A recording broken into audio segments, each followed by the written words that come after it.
오늘 일부 예배 때도 하나님이 저한테 그런 마음을 주시고요. 또 오늘 찬양하는데 여러분 한 분 한 분을 이렇게 쳐다보는데 제 마음속에 짠한 마음이 있어요. 예수님의 피값으로 우리 한 사람 한 사람을 하나님은 소중하게 보신다는 그 생각이 제 마음속에 강하게 들어왔습니다. 저를 한번 따라해 주시기를 바랍니다. 하나님은 우리를 보시면서 짠하게 보십니다. 자, 우리 옆 사람 한번 보시면서 얘기해 주시겠어요? 우리들은 예수님의 피값으로 소중한 사람들이 되었습니다. 당신은 소중한 사람입니다. 오늘 참 잘 오신 겁니다. 손을 이렇게 드시고 앞뒤 좌우에 돌아보시고 반갑습니다. 환영합니다. 잘 오셨습니다. 인사하겠습니다. 오늘은 에베소서 설교 20번째 시간입니다. 2024년도 2월 18일에 에베소서 설교 첫 번째를 시작했는데 벌써 에베소서 마지막 설교 시간입니다. 오늘 말씀은 바울이 에베소 교회 성도들에게 마지막 인사를 나누는 내용이에요. 자, 어떻게 마지막 인사를 나누고 있는지 에베소 6장 23절 4절 오늘 본문을 다시 한번 읽어보겠습니다. 23절 다 같이 시작. 아버지 하나님과 주 예수 그리스도께로부터 무엇과 평안과 믿음을 겸한 사랑이 형제들에게 뭐라고 써 있어요? 있을지어다. 밑줄 그으세요. 강조하는 거예요. 제가 24절 다 같이 시작. 우리 주 예수 그리스도를 변함없이 사랑하는 모든 자에게 은혜가 뭐라고 써 있어요?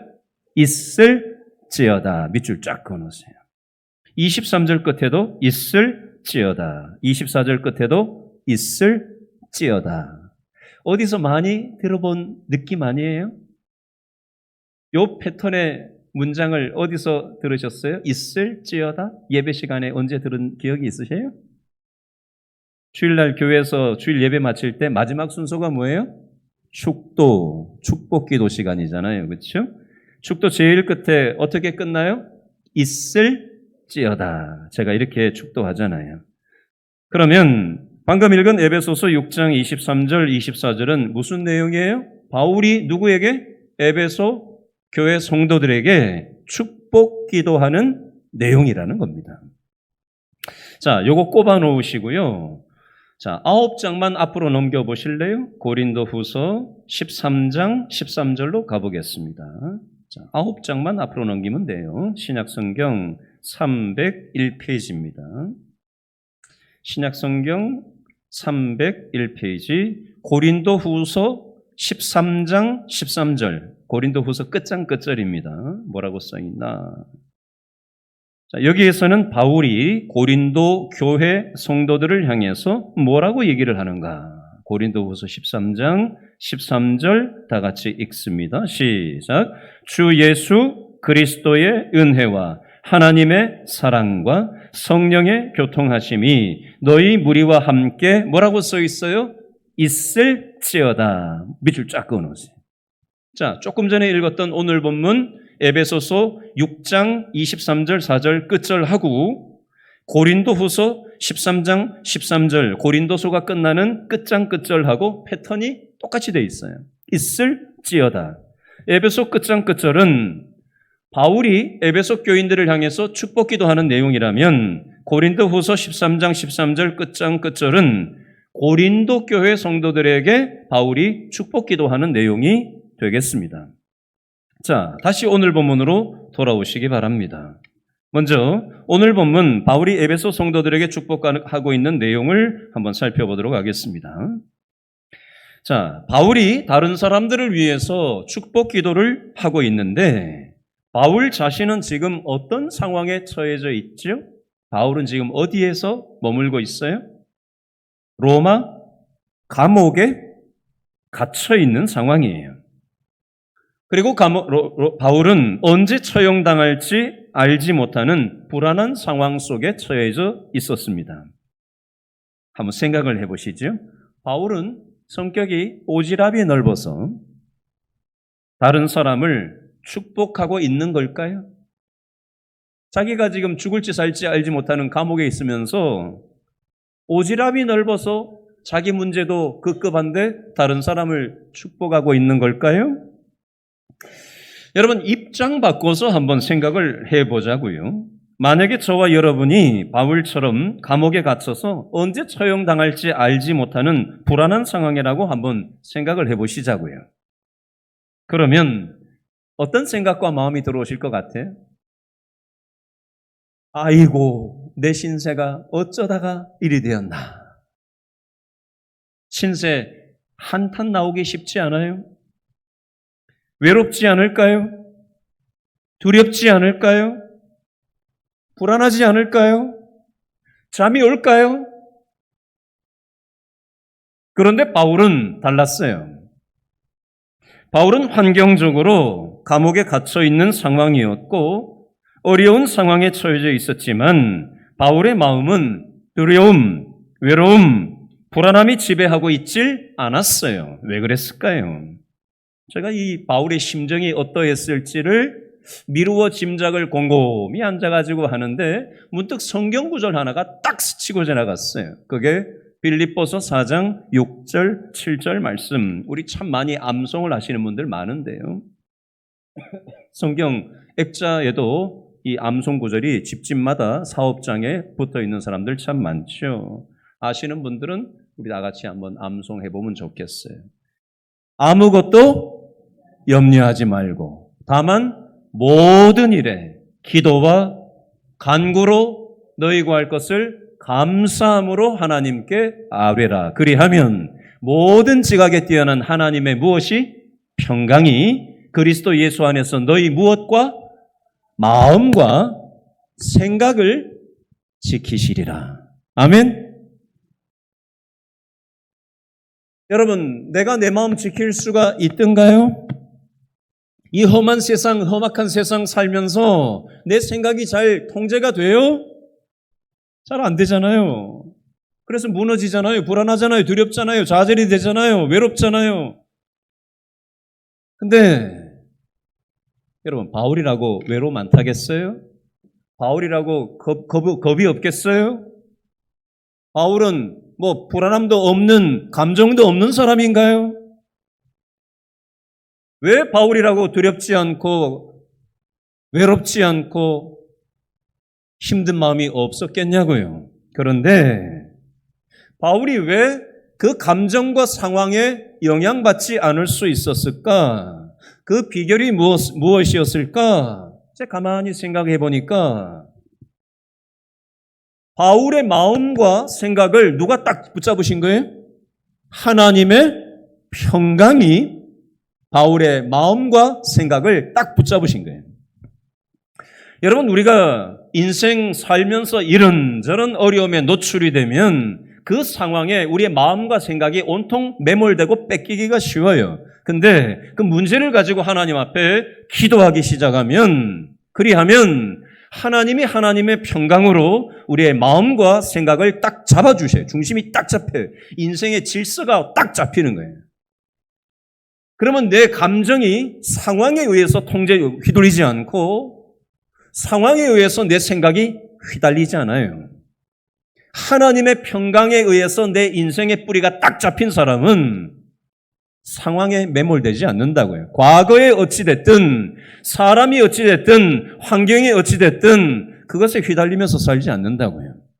오늘 우리가 왜 이 휴가 시즌의 피크를, 정점을 찍는 오늘 가장 많은 사람들이 이동하는 이 중심에 서 있는 이 날짜에 왜 예배 자리에 나온 거죠? 우리 인생이 하나님께 뿌리를 박아야 질서가 잡히고 진정한 휴식이 있다는 걸 알기 때문에 오늘 저와 여러분들이 이 자리에 앉아 있는 줄로 믿습니다. 아멘?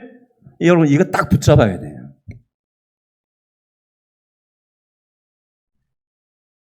여러분, 오늘 본문 에베소서 6장 23절을 다시 한번 좀 뜯어보겠습니다. 에베소 6장 23절 말씀에 보니까 아버지 하나님과 주 예수 그리스도께로부터 무엇과 평안과 무엇이 믿음을 겸한 사랑이라고 되어 있어요. 자, 바울의 마음을 한번 헤아려 보면서 제가 바울의 입장에 서서 얘기를 한번 대신 전해 볼게요. 바울이 왜 감옥 안에 있으면서도 외로움과 두려움과 불안함에 시달리지 않고 오히려 감옥 바깥에 있는 에베소 교회 성도들을 향해서 축복 기도를 할 수 있게 되었을까? 바울은 이 생각을 한 것 같아요. 내가 내 인생에 답이 없던 삶으로부터 분명한 인생의 답을 딱 찾고 보니, 인생의 질서가 딱 잡히고 보니 상황과 관계없는 내 마음을 하나님이 딱 잡아주시고 상황과 관계없는 내 생각을 하나님이 딱 붙잡아 주시는 걸 경험하고 나니까 너무 인생이 평온하고 평안한 거예요. 그런데 내가 경험하고 누리는 이 신앙의 평안함을 내 옆에 있는 사람들이 깨닫지를 못하고 살아가는 걸 보니까 안타까운 거예요. 죄의 감옥 속에서 살아가고 있고, 미움의 감옥 속에서 갇혀서 살아가고 있고, 자기 생각의 감옥 속에서 허덕이면서 살아가고 있는 자기 주변에 있는 사람들, 에베소 성도들을 보니까 너무 안타까운 거예요. 눈에 밟히는 거예요. 그래서 감옥 속에 있지만 자유한 이 영혼이 자유함을 얻지 못하는 에베소 성도들을 향해서 축복 기도하면서 당신들도 이런 평안을 경험하기를 원합니다. 당신들도 내가 믿음을 겸한 사랑을, 완전한 사랑을 경험한 것처럼 당신들도 이 복을 누리면서 살았으면 좋겠습니다. 라고 축복 기도를 하고 있는 장면이 되겠습니다. 제가 이 부분을 가만히 앉아가지고 말씀 준비를 하는데 찬양이 하나 생각이 났어요. 옛날 복음성가인데요. 아시는 분은 따라 하셔도 좋아요. 평안을 너에게 주노라. 아시는 분 크게. 세상이 줄 수 없는, 세상이 알 수도 없는 평안, 평안, 평안, 평안을 내게 주노라. 이 찬양의 가사가 어디 있는 걸 근거해서 작사한 거냐면요. 성경 요한복음 14장 27절에 이 말씀이 나와요. 평안을 너희에게 끼치노니 곧 나의 평안을 너희에게 주노라. 내가 너희에게 주는 것은 세상이 주는 것과 같이 아니하니라. 너희는 마음에 근심하지도 말고 두려워하지도 말라. 이렇게 말씀하시는 이 말씀을 가지고 이 찬양이 작곡된 거예요. 여러분, 제가 말씀을 묵상하는 중에 어떤 성도가 하나 생각이 났어요.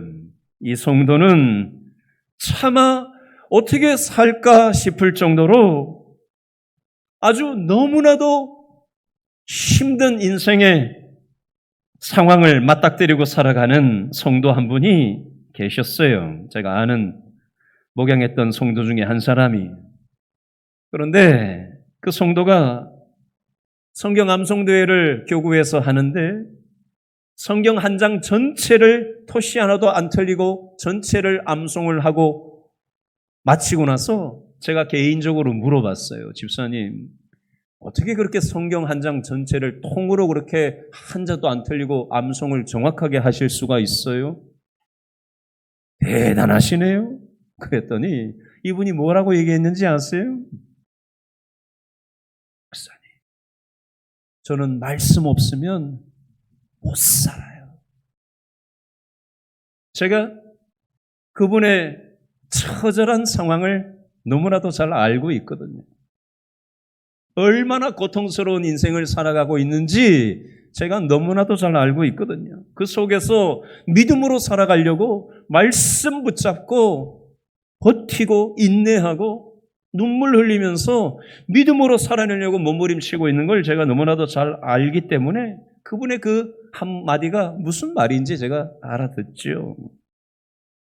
여러분, 우리는 전쟁터와도 같고 광야와도 같은 사막과 같은 이 험악한 인생의 삶을 걸어가는 동안 절망적인 상황이 올 때도 있고, 그죠? 사는 게 아주 낙심천만할 때가 있고, 이렇게 외로울 수가 있나 싶은 극심한 외로움에 시달릴 때가 있고, 불안함에 시달릴 때도 있고, 두려움이 올 때도 있어요. 그런데 그런 인생의 상황이 올 때 우리가 어찌해야 한다고요? 그 인생의 문제를 하나님 앞에 가지고 나가서 기도하기 시작할 때 하나님이 하나님의 평강으로 우리의 마음을 딱 붙잡아 주시고 하나님께서 하나님의 평강으로 내 생각을 딱 붙잡아 주시는 거예요. 그러면 우리가 영원히 영적인 휴식, 영적인 휴가를 경험할 수 있게 되는 것입니다.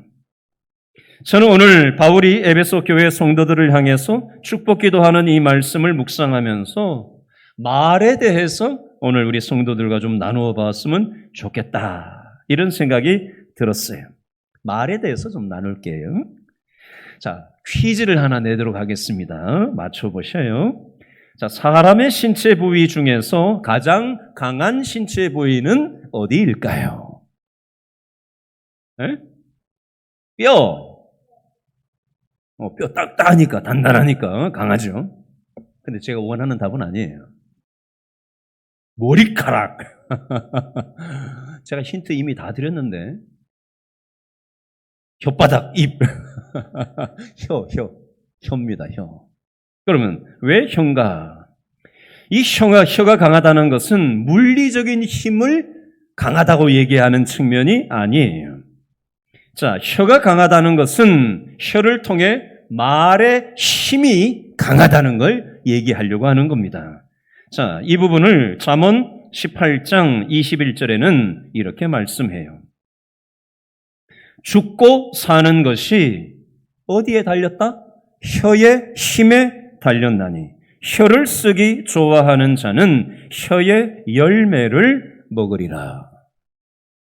혀를 어떻게 사용하느냐, 말을 어떻게 하면서 살아가느냐가 사람을 살릴 수도 있고 사람을 죽일 수도 있다는 거예요. 여러분, 거미는 자신이 쳐놓은 거미줄의 범위 안에서 살아갑니다. 그렇죠?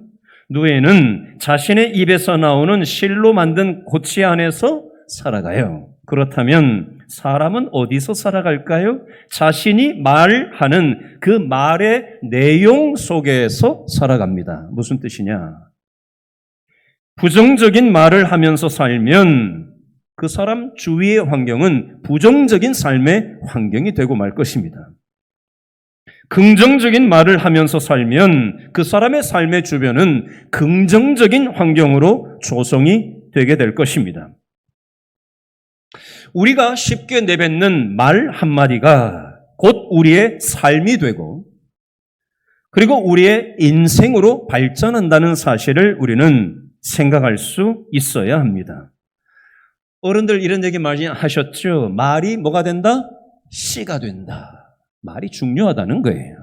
성경에서는 이 부분을 이렇게 말씀합니다. 민수기 14장 28절 말씀 읽어드릴게요. 그들에게 이르기를 여호와의 말씀에 내가 삶을 두고 맹세하노라. 너희 말이 내 귀에 들린 대로 내가 너희에게 행하리니. 이게 누가 하시는 말씀이에요? 하나님이 사람들한테 하시는 말씀이에요. 그러면 우리가 하는 말을 하나님이 다 듣고 계세요? 안 듣고 계세요? 듣고 계시거든요. 하나님은 우리가 뭐라고 얘기하든지 그 말한 대로 우리의 삶 속에서 네가 말한 대로 그대로 되게 해주겠다라고 말씀하시는 말씀이에요. 굉장히 무서운 말씀입니다. 자, 이런 말도 있죠. 10길 물속은 알아도 한 길 사람 속은 안다 모른다? 모른다. 제가 이 말을 반대되는 말을 좀 의견을 얘기하려고 합니다. 여러분, 사람의 속은 들여다보지 않는 이상 마음을 알 수는 물론 없어요. 그런데 그 사람 마음이 어떠한지 미루어 짐작해 볼 수는 있습니다. 무슨 내용이냐? 사람의 마음에 무엇이 들어있는지를 알 수 있는 방법이 뭐냐면요. 사람의 입에서 나오는 말을 들어보면 알 수 있어요. 불평하는 말을 하면서 긍정적인 마음을 품고 있을 수 있는 일이에요? 없는 일이에요? 있을 수 없는 일이에요. 신경질적인 말을 하면서 그 사람의 마음이 평온한 마음을 가지고 있을 수 없는 겁니다. 남을 헐뜯고 음해하는 말을 하면서 거룩한 마음을 가지고 있을 수 없는 일이죠. 축복과 사랑의 말을 하려면 자신의 마음이 먼저 축복과 사랑으로 채워져 있어야 말에서 축복과 사랑이 묻어나는 거죠. 내 마음이 축복과 사랑으로 채워져 있지 않으면 겉으로 그런 척하고 축복의 말을 하고 그런 척하고 사랑의 말을 흉내내 보지만 들통날 때가 있습니다.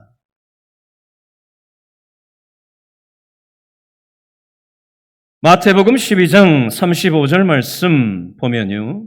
선한 사람은 그 쌓은 선에서 선한 것을 내고 악한 사람은 그 쌓은 악에서 악한 것을 내느니라. 무슨 뜻이지요? 내 마음에 무엇이 쌓여 있느냐에 따라서 그 입을 통해서 마음이 묻어난다는 얘기예요. 마음에 감사하는 마음을 가득 품고 있는 사람은 이래도 감사, 저래도 감사합니다. 그런데 마음에 불평과 불만의 마음을 품고 있는 사람은 다른 사람을 비방하고 원망합니다. 판단하고 신경질적이고 화를 잘 내요. 그 사람의 삶이 스스로 행복할 수 없습니다. 남을 축복하고 사랑하고 감사하는 말을 하는 사람들은 그 사람의 삶이 행복할 수 있는 것이고요. 듣는 상대방도 살리지만 자기 자신도 사는 길입니다. 여러분, 요즘 세상 살기 참 팍팍하고 어렵죠? 물가는 계속해서 오르지, 그렇죠? 기회는 점점 줄어들지. 참 세상 살기가 점점 각박해지고 어려워지는 것 같아요. 참 뉴스 틀면 별의별 일들이 세상에 어쩌려고 이렇게 거칠어지나 싶은 일들이 자꾸만 생기죠. 이때 힘들고 어려운 세상을 살아가는 우리들에게 필요한 말은 어떤 말일까요? 사랑의 말, 축복의 말, 위로 격려의 말, 이런 말들이 우리에게 필요해요. 그렇죠? 부부간에 어떤 말을 듣고 싶어 할까요? 사랑의 말, 축복의 말을 부부간에 듣고 싶어 해요. 부모 자식 간에 어떤 말을 듣고 싶어 할까요? 사랑의 말, 축복의 말, 격려 위로의 말을 듣고 싶어 해요. 자, 질문합니다. 우리 가정에서는 어떤 말을 주로 하고 있습니까? 우리 교회에서는 어떤 말을 주로 하고 있습니까? 내가 몸담고 있는 직장에서는 어떤 말을 주로 하고 있습니까?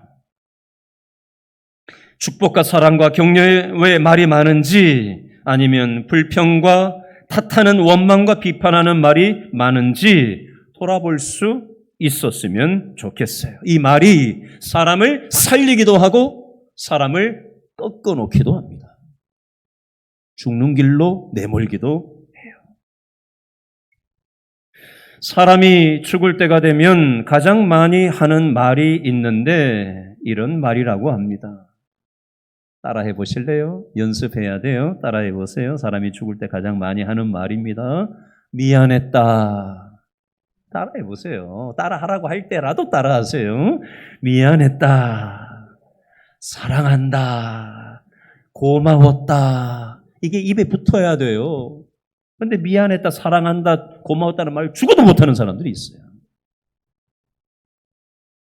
죽을 때가 되면 가장 많이 하는 말이 후회를 하면서 이런 말을 한다고 하잖아요. 죽고 살기로 싸우면서 살다가도 죽을 때가 되면 미안했다,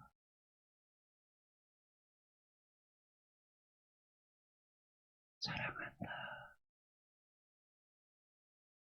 고마웠다. 그때라도 하면 다행인데 이것마저 안 하고 끝나는 사람들도 적지 않아요. 어리석은 사람은 죽을 때 가서야 주변 사람에게 이 말을 합니다. 그러나 지혜로운 사람은 살아있을 때 내 옆에 있는 소중한 사람들에게 이 말을 많이 하고 살아가는 사람이 지혜로운 사람이에요.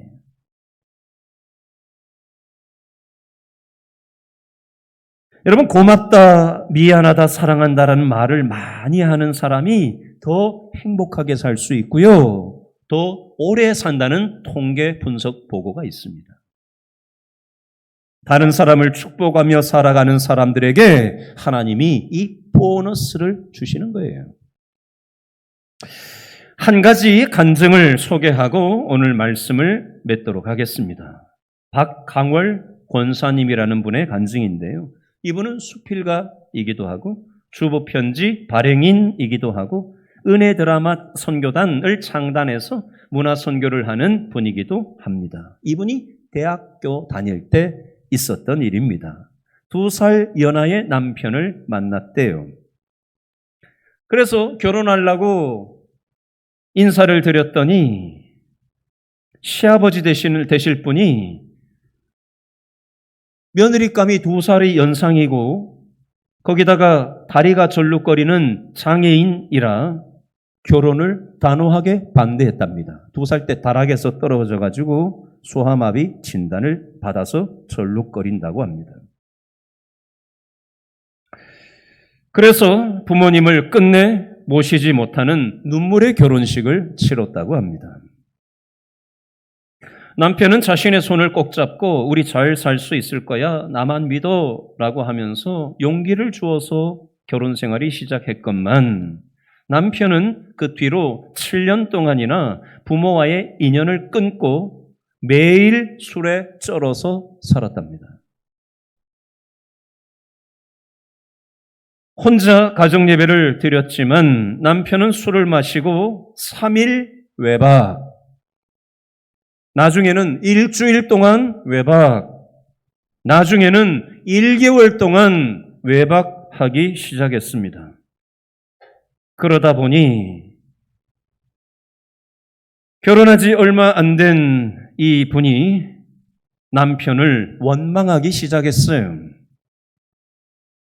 그리고 달라지는 게 없이 점점 남편이 심해지니까 부인이 정신쇠약에 걸려서 불면증이 오기 시작하고 나중에는 대인 공포증까지 오기 시작했답니다. 그때 아이가 3살 딸아이가 하나 있었는데 엄마가 집 밖을 나가지를 않고 그러고 사니 아이가 어떻게 됐겠어요? 엄마의 손이 미치지 못하니까 3살짜리 딸아이가 혼자 노는 아이가 돼버렸답니다.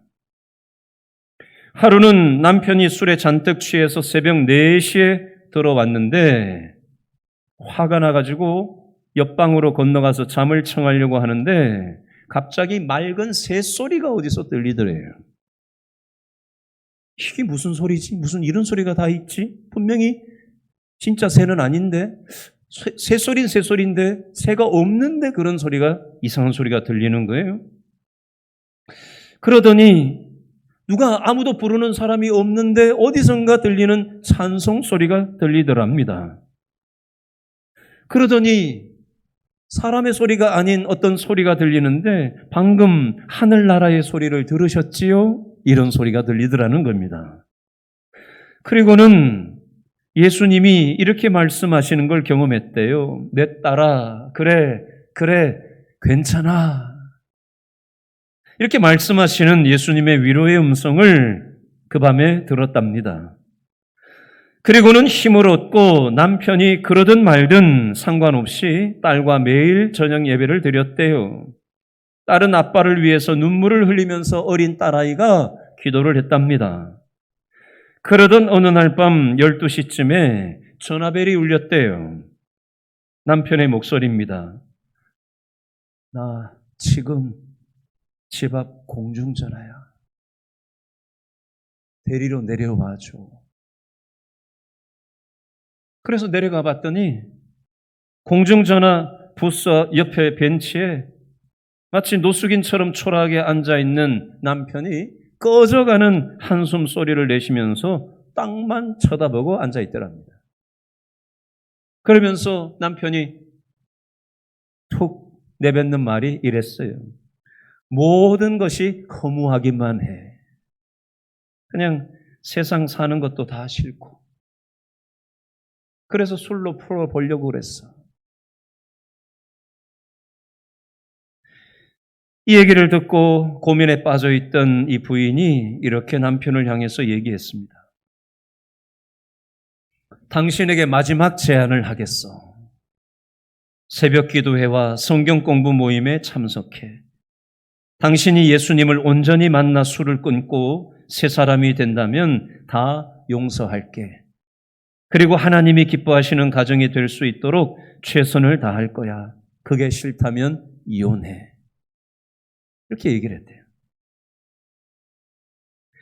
남편은 아내의 제안을 모두 수용했고 출근하기 전 새벽 기도회에 참석하고 퇴근 후에는 성경을 개인 레슨을 받았답니다. 딸과 함께 가정 예배를 드리고 남편은 주일 저녁 예배, 수요 예배, 철야 예배까지 참석하는 사람으로 변화되어 갔답니다. 바로 그 즈음에 시아버지가 폐암 진단을 받았대요. 사흘 밤낮을 울면서 남편을 만나자고 설득을 해서 시아버지를 만나러 갔대요. 1개월 동안 매일 12시간씩 금식 기도를 드리면서 시아버지의 병실을 찾았답니다. 시아버지의 수술 전에 의사와 가족들 앞에서 예수님 한 번만 기적을 좀 나타내 보여주세요. 우리 아버님을 비롯해서 지금 이 자리에 있는 모든 사람들이 생명의 하나님을 믿을 수 있도록 증거를 좀 보여주세요. 그러고는 기도했답니다. 수술이 잘 끝나고 시아버지는 완치 판정을 받아서 10년이 지나도록 재발이 없이 더 의욕적으로 사업을 운영하게 되었고 그 사업을 남편에게 물려주게 되었답니다. 딸아이의 운동회에 참석하고 오다가 이 부인이 아스팔트 위에 주저앉아 버렸대요. 건강이 따라주지를 않았어. 그래서 남편 등에 업혀서 세브란스 병원에 입원을 해서 정밀 진단을 받았답니다. 정밀 진단이 결과가 나왔는데 뭐라고 의사가 얘기하냐면 당신 소아마비 아닙니다. 이렇게 된 거예요. 나 소아마비로 알고 40년 살아왔는데요. 아니 이거 보시라고. 대퇴부 뼈가 튕겨져 나와서 어렸을 2살 때 다친 것이 그 대퇴부 뼈가 튕겨져 나와서 엉치뼈에 붙는 바람에 다리가 짧아져서 절개된 거지 소아마비가 아니에요. 이거 수술하면 고칠 수 있어요. 이렇게 된 거예요. 그래서 수술해가지고 깨끗하게 완치가 됐답니다. 이 부인이. 그러고는 시아버지한테 가가지고 전도를 했대요. 아버님 꼭 예수님을 믿으셨으면 좋겠어요. 그때 시아버지가 이렇게 얘기했답니다. 아가, 그동안 내 죄를 용서해 준다면 하나님을 믿으마. 아버님 그게 무슨 말씀이세요? 제가 어떻게 아버님을 용서해요? 아버님, 하나님은 용서의 하나님이세요. 그분께서 죄를 다 사해 주실 거예요. 이렇게 얘기했더니 시아버지의 눈에서 눈물이 흘러내렸답니다. 그날 이후 시아버지는 회사에서 신우회를 조직해서 예배를 드리고 목사님을 모시고 세례를 받았다고 합니다. 남편은 장로가 되어서 아버지의 기업을 물려받고 선교 문화 사역을 감당하면서 지금 살아가고 있는 가정의 이야기입니다. 여러분, 이 간증을 통해서 우리가 한 가지 교훈을 얻을 대목이 무엇이냐면요. 믿음으로 사랑하고 축복하고 인내하면 하나님이 하나님의 때가 되면 하나님이 사람을 변화시켜 주신다라는 것입니다. 여러분 혹시 믿음으로 살아가시는데 삶이 도무지 변화가 되지 않아서 기도하다가 기도의 무릎이 약해지신 분 계십니까? 여러분 하나님께서는 우리의 기도를 듣고 계셔요. 그리고 우리의 말을 듣고 계십니다. 우리가 말한 대로 우리가 기도한 대로 하나님의 때에 하나님은 일하실 것입니다. 용기를 잃지 마시고 포기하지 마시고 낙심하지 마시고 믿음으로 인내하시고 하나님의 평안을 가지고 하나님의 때가 오기까지 믿음으로 씨앗을 뿌릴 때 하나님께서는 그 믿음의 말의 씨앗을 통해서 열매 맺고 변화되게 하는 그 축복의 통로로 쓰이는 기쁨을 저와 여러분에게 경험시켜 줄 줄로 믿고 이 말씀을 붙잡는 저와 여러분 다 되실 수 있기를 바랍니다. 기도하겠습니다.